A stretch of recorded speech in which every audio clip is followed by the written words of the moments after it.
Hello everyone, welcome to Commerce Yodhas.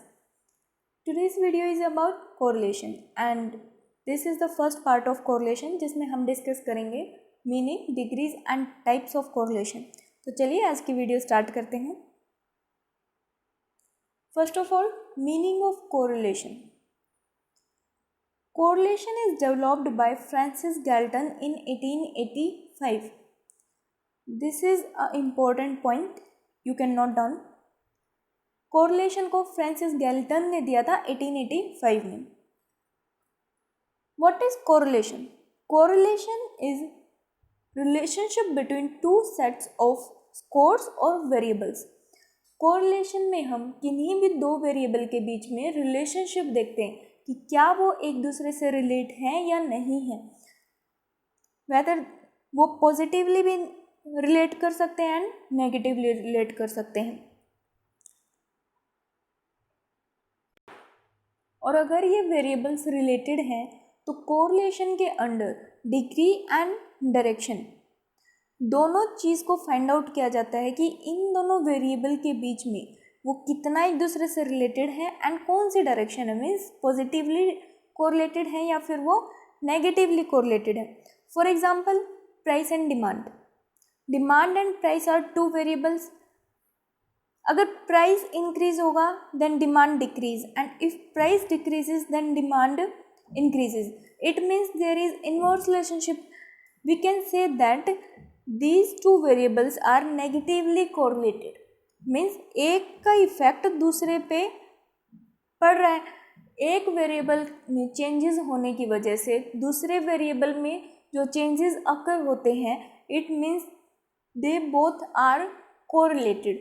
वो एक दूसरे से जुड़े हुए हैं and these two variables are negatively correlated. Whenever two variables of the same group are so related that increase or decrease are corresponding to the increase or decrease to the another or conversely. Means एक में increase होने से second भी increase हो रहा है and first में decrease होने की वजह से second भी decrease हो रहा है. या फिर क्या हो सकता है, increase और decrease corresponds to the decrease और increase. means फर्स्ट इंक्रीज होने से सेकंड डिक्रीज होगा या फिर फर्स्ट वेरिएबल डिक्रीज होने की वजह से सेकंड वेरिएबल इंक्रीज हो रहा है. इट मीन्स अगर दोनों सेम डायरेक्शन में जा रहे हैं they are positively correlated and अगर दोनों सेम टाइम पे अलग डायरेक्शन में जा रहे हैं then they are negatively correlated. So this is correlation. Then what are the degrees of correlation? Degree हमें डिनोट करती है कि जो वेरिएबल्स के बीच में कोरिलेशन है वो कितना है. मेजरमेंट करके बताती है हमें डिग्रीज ऑफ कोरिलेशन. सो जो डिग्रीज ऑफ कोरिलेशन है वो लाई करती है फ्रॉम -1 टू +1. कोरिलेशन की वैल्यू हमेशा -1 से लेके +1 तक लाई करती है एंड कोरिलेशन को हम डिनोट करते हैं स्मॉल r से. अगर r की वैल्यू 0.9 ये फॉर एग्जांपल है, बिकॉज अगर r की वैल्यू अप्रोक्स टू 1 के आसपास आ जाती है, +1 के आसपास आ जाती है, it means strong positive correlation. Because 1 के आसपास आ गई तो स्ट्रॉन्ग हो गया एंड अगर वो पॉजिटिव है that means strong positive correlation. ये लेफ्ट टू राइट अपवर्ड जाती है. इनके बीच का कोरिलेशन मीन्स अगर दो वेरिएबल हैं उनके बीच जो लाइन बन रही है यहाँ इनके बीच का ऐसे रिलेशन फाइंड आउट किया जा रहा है. इट मीन्स जो हम लाइन ड्रॉ करेंगे वो इस टाइप में आ जाएगी. यहाँ पे जो r की वैल्यू निकल के आई for example 0.9 then this is strong positive correlation. अगर यही वैल्यू यहाँ पे ये जो पॉइंट्स हैं वो काफ़ी दूर दूर हैं, एक सिमेट्रिक लाइन तो बना रहे हैं बट काफ़ी दूर दूर हैं, पास में नहीं है. इट मीन्स r की वैल्यू कम होगी then this is weak positive correlation. And अगर कोई डायरेक्शन ही नहीं बना रहे हैं, एक वेरिएबल यहाँ पे है, सेकंड यहाँ पे है, फिर यहाँ, देन हर जगह स्प्रेड हो रखा है, there is no particular direction, then there is no correlation. जब कोरिलेशन नहीं होता उस केस में आर की वैल्यू हमेशा 0 रहेगी। Fourth one is strong negative. जब आर की वैल्यू अप्रोक्स -1 आ जाए, -1 के आसपास आ जाए, वो चीज़ क्या हो जाएगी, स्ट्रॉन्ग नेगेटिव कोरिलेशन। और वीक नेगेटिव कोरिलेशन कब हो जाएगा, बिकॉज जैसे जैसे माइनस की टर्म में वैल्यू डिक्रीज होती जाती है उसकी न्यूमेरिकल वैल्यू बढ़ जाती है, क्योंकि -1 is greater than -7। So these are the degrees of correlation. यहाँ पे आपके लिए एक चार्ट प्रोवाइड करवा दिया गया है जिसमें से काफ़ी बार क्वेश्चन पूछ लिया जाता है डायरेक्टली।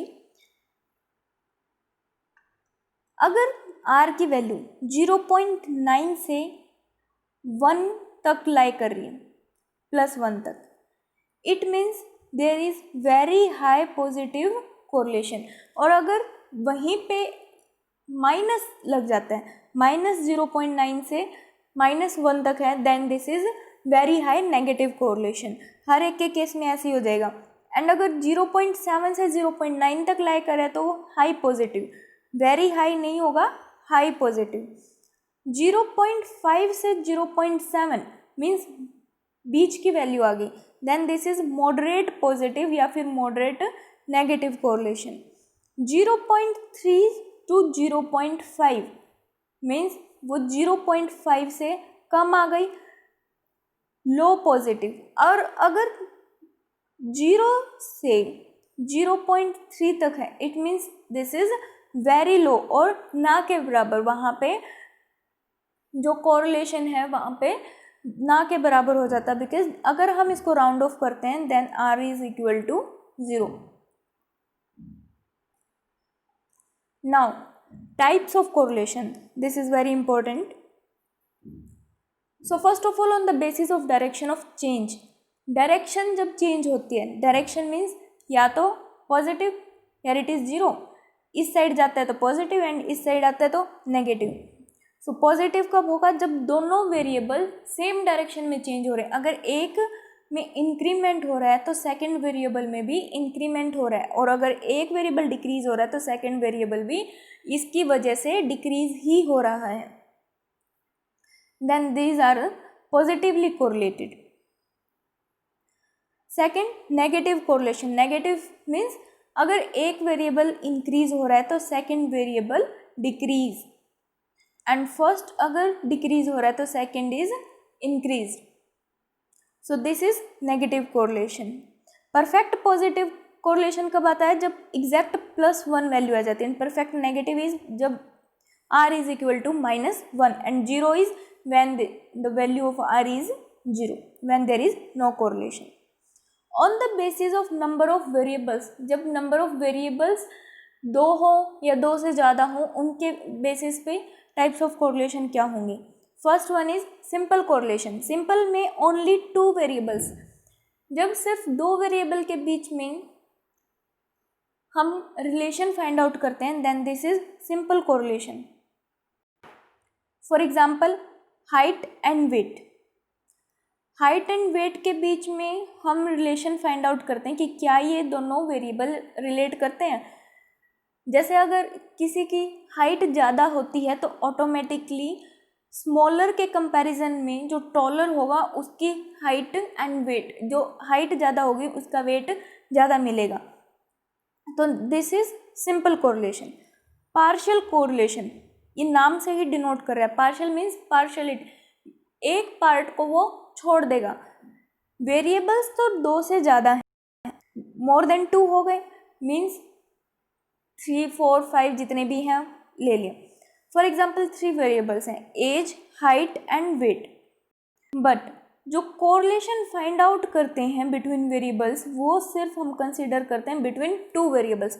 एक वेरिएबल को हम वहाँ पे कांस्टेंट ले लेते हैं, ये देख लेते हैं कि इसकी वजह से इन फैक्टर्स पे कोई इफेक्ट नहीं हो रहा है, जैसे यहाँ पे हमने एज को कांस्टेंट कर दिया एंड हाइट एंड वेट के बीच का रिलेशन फाइंड आउट कर रहे हैं, then this is the example of partial correlation.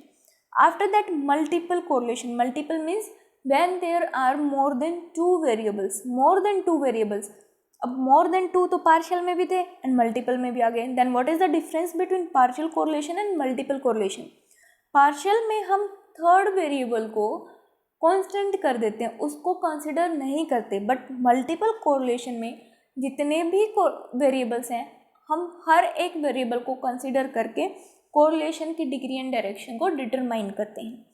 जैसे यहाँ पे हमने एज को कांस्टेंट कर दिया था, but under multiple correlation we will consider all the three variables age, height and weight. Third one is on the basis of proportion. कितना share है, इसके अंडर आते हैं two types, linear and non linear. Non linear को हम curvy linear correlation भी बोलते हैं.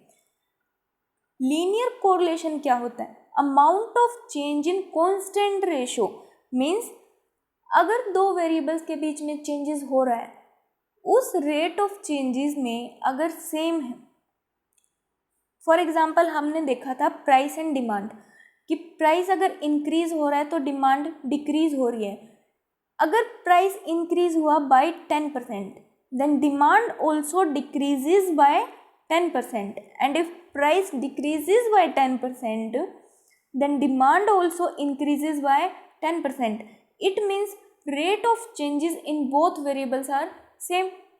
जब एक वेरिएबल में जो चेंजेस आ रहे हैं, रेट ऑफ चेंजेस है, उसकी वजह से दूसरे वेरिएबल में जो इफेक्ट हो रहा है वो इफेक्ट सेम रेट से है, then this is linear correlation. And अगर ये रेट ऑफ चेंजेस सेम नहीं है then this is non linear, या फिर हम इसको बोल सकते हैं कर्वी लीनियर कोरिलेशन. अगर प्राइस इंक्रीज हुआ बाय 10% देन डिमांड गिर गई 20% से. It means rate of changes is not same, not equal. Then this is the example of non-linear या curvilinear correlation. आज की वीडियो में इतना ही. आई होप आपको ये टॉपिक्स अच्छे से समझ में आ गए. मिलते हैं नेक्स्ट वीडियो में. Till then bye bye, take care, thank you.